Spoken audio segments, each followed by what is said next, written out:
A partir de este momento, LB80 Canal 10.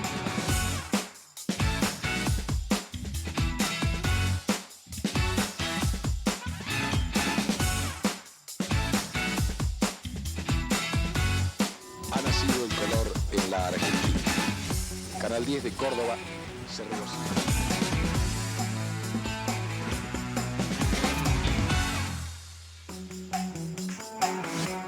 ¿Qué tal? ¿Cómo les va? Muy buenas noches. Bienvenidos a esta nueva edición de Todos los Jueves, donde recordamos los tramos, los hechos periodísticos, las noticias que dejaron estos 60 años y que tuvieron como protagonista a nuestra casa, a nuestro canal, Canal 10, en este 60 aniversario que está cumpliendo nuestro canal 10. Bueno, en la jornada de hoy siempre hablamos, cuando iniciamos este programa, este ciclo, lo magnífico que fue la década del 60, con todos los logros que fue dejando. Uno de ellos, sin duda, fue esta carrera espacial con la vieja Unión Soviética y los Estados Unidos. Ya había ganado al comienzo de la década con Yuri Gagarin, que había orbitado la Tierra. Por entonces, allá por el 61, el presidente John Fitzgerald Kennedy, frente a este hecho, dijo: bueno, estamos trabajando y lo vamos a lograr. Antes que termine la década del 60, nosotros enviaremos un hombre a la Luna y lo traeremos a casa sana y salvo. Por supuesto, eso se cumplió. De eso vamos a hablar hoy, de este hito histórico que ha repercutido a nivel mundial, la llegada del hombre a la Luna aquel 20 de julio de 1969. Un pequeño paso del hombre y un gran paso de la humanidad, dijo Armstrong cuando tocaba la tierra de la Luna. Buenas noches y arrancamos.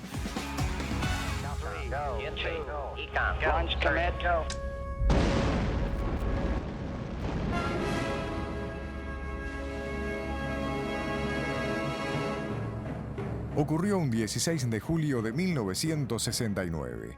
Fue la quinta misión tripulada del programa Apolo y la primera en llegar a la Luna. El aterrizaje fue transmitido en vivo por televisión, alcanzando una audiencia de 600 millones de espectadores. Luego de alunizar, el astronauta Neil Armstrong se convirtió en el primer ser humano en caminar sobre la superficie lunar. 8 días después del despegue, el Apolo 11 retornó a la Tierra, logrando el amerizaje en el Océano Pacífico. Canal 10 estuvo presente ese histórico día con un enviado especial. Esta noche recordamos la llegada del hombre a la Luna.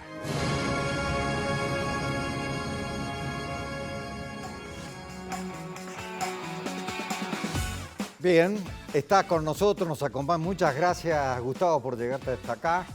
En un día así esta ha medio sido, complicado a veces. durante mucho tiempo fue mi casa. Por supuesto, claro. Hace que 40 años que no venía a exactamente este lugar. sí. 40 años. Y me acuerdo, ¿sabes por qué? Estaba pensando hace 40 años porque tengo 80. Y la última vez que me invitaron acá fue cuando yo había cumplido 40 años de edad. Y estaban haciendo un programa donde venía un análisis de la crisis de los 40, a ver cómo se sentía un hombre cuando llegaba a los 40 años. Entonces, ese fue el motivo. No me acuerdo del programa ni quiénes eran. Estuvo muy divertido porque volver acá durante tanto tiempo. Tuve que poner el GPS para llegar acá, cuando antes veníamos de noche a oscuras. Y del tema que vamos a hablar, que te tuvo no solamente como testigo, sino como protagonista de estos hechos históricos, se van a cumplir 53 años. ¿Te das cuenta vos cómo pasa el tiempo?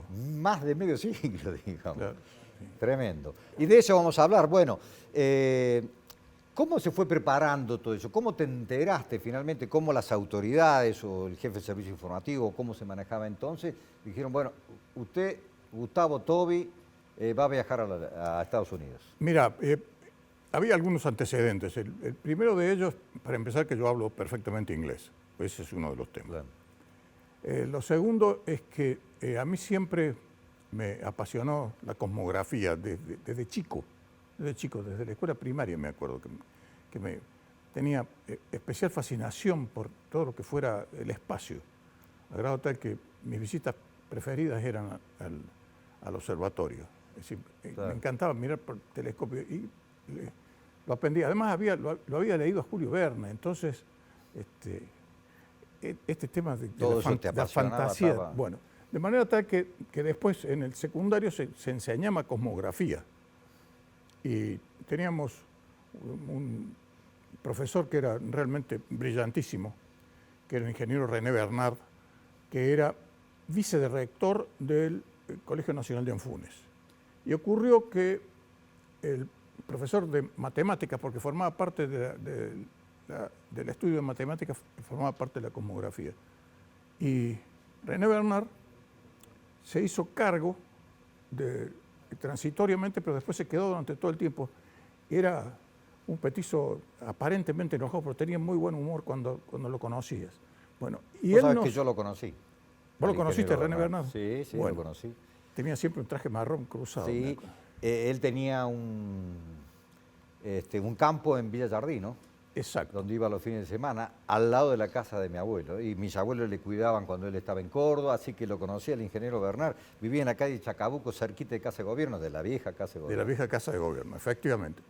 Pero él, al revés de lo que pasaba con la mayoría de los profesores en ese entonces, nos enseñaba el logaritmo práctico y nos enseñaba lo que significaba una triangulación de manera práctica.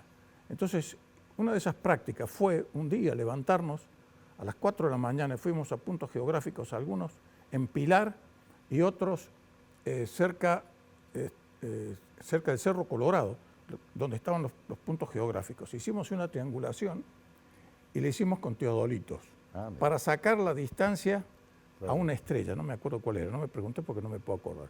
Entonces nosotros utilizando una calculadora que era a mano, no existían computadoras ni nada de esas cosas en ese entonces,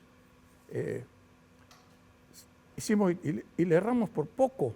Claro. Hicimos, es decir, el cálculo que hicimos del equipo, erramos por poco la distancia. Bueno, los teodolitos lo usaban y lo usan Todavía para medir todas las distancias. todos los campos, agrimensores, todos claro, los los ingenieros agrimensores se dedican agrónomos. a eso. Bueno, pero eso no hizo sino acrecentar mi pasión por la cosmografía, de manera tal que todo lo que venía, que en aquel entonces no había transmisiones en vivo, es decir, todo lo que venía en material del exterior que llegaba por United Press International, y llegaba en rollos de película, y que venían con un texto en inglés, y entonces allí venían todos los antecedentes de cómo se venía desarrollando la carrera espacial, y la traducción de esos textos la hacía siempre yo.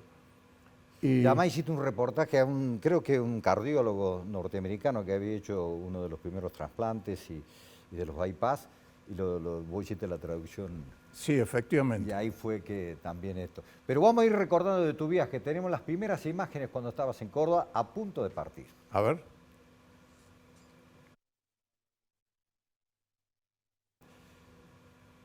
Ahí están, supongo que son familiares tuyos que te han ido a Sí, despedir. ahí estaba yo, por supuesto, con pelo negro. Y ahí estaba Revelo, que era, en aquel entonces, era el jefe de esa chica que está ahí de pelo largo, era mi novio en aquel entonces. Mira, jovencito, mirá, Sí, a la por gomina como Gardel, ¿eh? Claro, tenía 28 años, imagínate. 28 años. 28 años. Así Bueno, es. eso es en el aeropuerto Córdoba, ¿no? Eso era en el aeropuerto Córdoba. Ustedes viajaron después a Buenos Aires, Nos fuimos a Buenos Aires, efectivamente. Y hubo un problema en ese entonces porque cuando llegamos a Buenos Aires, nos enteramos, ya estaban, los camarógrafos ya estaban allá. Y entonces lo inicial para nosotros era que, es decir, la orden que teníamos era realizar el lanzamiento y volver. Claro. Pero resulta que después yo le dije, hablé por teléfono, le dije, no puede ser porque el avión salía 2 días después. Salía 2 días después, el avión hacia Estados Unidos, un avión de aerolíneas. Y además no era un viaje, en esa época no era tan directo. ¿Cómo hacían? ¿Iban Había a que Panamá ir. o a Miami? Había una escala en Lima. En Perú, y claro. después de la escala en Lima iba directamente hacia Miami. directamente hacia Miami. Y de ahí a Cabo Y Cañaveral. de ahí íbamos a Cabo Cañaveral, Arcio. claro, pero no, nosotros íbamos a un lugar que se llama Cocoa Beach. Cocoa Beach, que está cerca de Orlando y cerca de Cabo Cañaveral. Es decir, Cabo Cañaveral no es un lugar, sino que es una instalación militar. Digamos, Era claro, una de la instalación. Entonces, desde ahí íbamos a hacer todo lo demás. Bueno, Y hay hasta que alquilar se... un auto, claro, pero, alquilar un auto para ir de Miami hasta allá. claro, había que alquilarse en 400 y pico de kilómetros. Pero hacía falta, pero es decir, para continuar, es decir, hasta el momento del alunizaje, Claro. había que hacer otro viaje. Es decir, había que ir desde Miami a Houston, que era donde estaba el centro de control de vuelo. Y desde allí, perdón, Y tenés se todas las agua. alternativas. Bueno, pero ocurrió que me volví yo a Córdoba, no, le digo, porque esta cobertura así no va a tener sentido. No va a tener sentido, sobre todo porque teníamos desde aquí, desde Canal 10, una competencia muy seria con Canal 12. Claro. Es decir, va a ser, vemos el cuetazo a la luna y después, es decir, el momento del alunizaje De la histórico, llegada y todo eso no íbamos iban a estar en el lugar y en Claro. aquel entonces no había transmisiones en directo.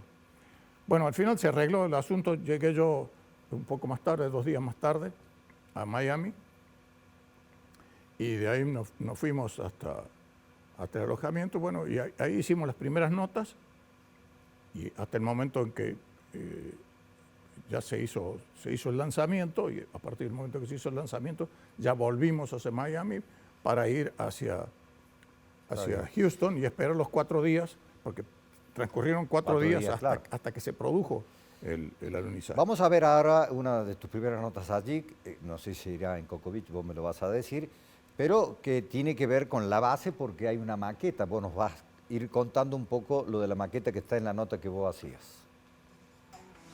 Presente en Cabo Kennedy, siguiendo todos los detalles relacionados con el viaje a la Luna. Nos encontramos frente a una de las maquetas del Saturno V. Esta es la primera etapa del cohete encargado de llevar al hombre a la Luna. Lo que vemos aquí es uno de los brazos de soporte del cohete. Así están colocados en momentos antes del lanzamiento. Cuando los motores del Saturno V se encienden y desarrollan su increíble potencia de 3,5 millones de kilos, estos brazos ceden y el cohete se eleva. Toda la maqueta está montada sobre una plataforma de plexiglas que simula la plataforma de acero sobre la cual se encuentra colocado el cohete en el momento previo al lanzamiento. Un nuevo detalle de esta increíble aventura. A pesar que han pasado 53 años, tenés la misma voz. El tono de voz no lo has cambiado para nada. Pero te voy a decir una cosa. Esa cámara con la que filmamos era un Auricón. Era de los pocos Auricones portátiles que habían. Eran lo Recién último. aparecían que tenían sonido por primera vez. Claro, Porque antes era mudo todo. Claro, era todo mudo, pero en este caso los Auricones que había aquí en Córdoba, las cámaras sonoras, digamos, de 16 milímetros, no de 35, andaban todas a electricidad. Es decir, había que conectarlas Había que enchufarla. Digo. había que enchufarlas a 220.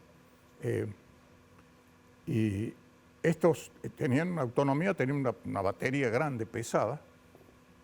Y pesaba todo el equipo en total entre batería, el arnés para llevar la cámara, el Auricón, Sí. y todo el material pesaba 27 kilos pesado.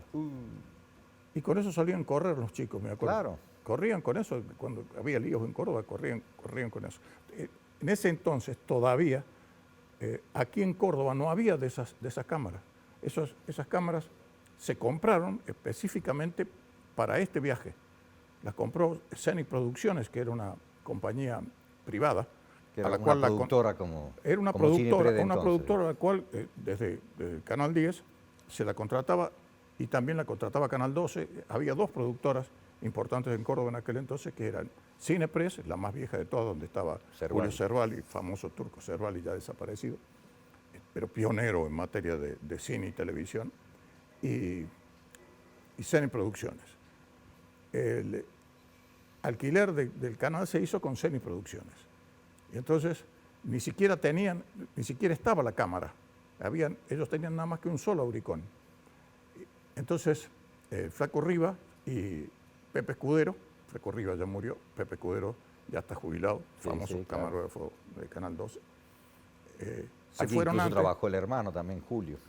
Claro, y Julio trabajaba acá. Claro. Trabajaba acá. Y ellos se fueron anticipadamente a Nueva York, y compraron la cámara, compraron una cámara nueva. Es decir, que la estaba estrenando yo. Y esa cámara andaba un poquito más rápido, en vez de 24 cuadros por segundo, que es la velocidad que tienen todas las cámaras filmadoras. Filmadoras, porque la filmadora es a película, digamos así, ¿no? En el cine, en el cine también ya es todo electrónico. Así que era todo nuevo, poquito, digamos. al ir un poquito más rápido, en la reproducción salía la voz más un rápido. poco más así. Claro. Después hubo una corrección, yo creo que le hicieron aquí en el archivo de Canal 10, que fue un archivo realmente... Recién veíamos esa maqueta y ahora vamos a ver unos tanques. Contanos vos, además que vas a ir contando en la nota, ¿dónde fue finalmente esto? Estas son imágenes que están tomadas desde Mirá, arriba. son sonoros, vamos a escuchar tu voz. Sí. Los dos son sumamente delicados en su transporte. Estamos viendo aquí un depósito de hidrógeno líquido con un gran cartel que advierte que no debe fumarse. Es tremendamente explosivo. Al fondo, a la derecha del cohete, podemos observar el edificio donde se ha construido toda esta formidable estructura.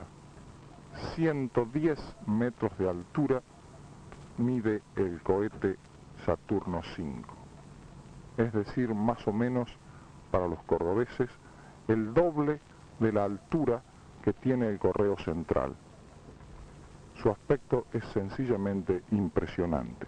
Y para quienes llegamos aquí, después de un viaje tan largo, esto es algo que por momentos nos deja atónitos. Gustavo, y lo que estamos viendo, esa es la plataforma, o sea, eso que se ve atrás es la plataforma donde hay un cohete. Claro, eso es la plataforma, esto formó parte de un material no de archivo, un material de promoción filmado por la NASA que se nos entregó a los periodistas. Se nos entregó eso, entonces eso vino aquí. Yo hice el relato, ahí está precisamente el cohete puesto ahí arriba. Era impresionante verlo, era impresionante. Realmente. Gustavo, vamos a hacer la primera pausa, tenemos todavía mucho más para seguir conversando con vos. Este programa siempre antes de la pausa ayudamos o buscamos que en casa la familia también recupere un poquito la memoria, entonces le planteamos una trivia de una pregunta que pueden en su casa reflexionar a ver si se acuerdan o no y finalmente le decimos la respuesta correcta. La trivia entonces para este programa de hoy día jueves es la siguiente. ¿Cuál es el nombre del módulo lunar de la misión Apolo 11? Eagle, Intrepid o Antares. Piénselo en casa y enseguida volvemos.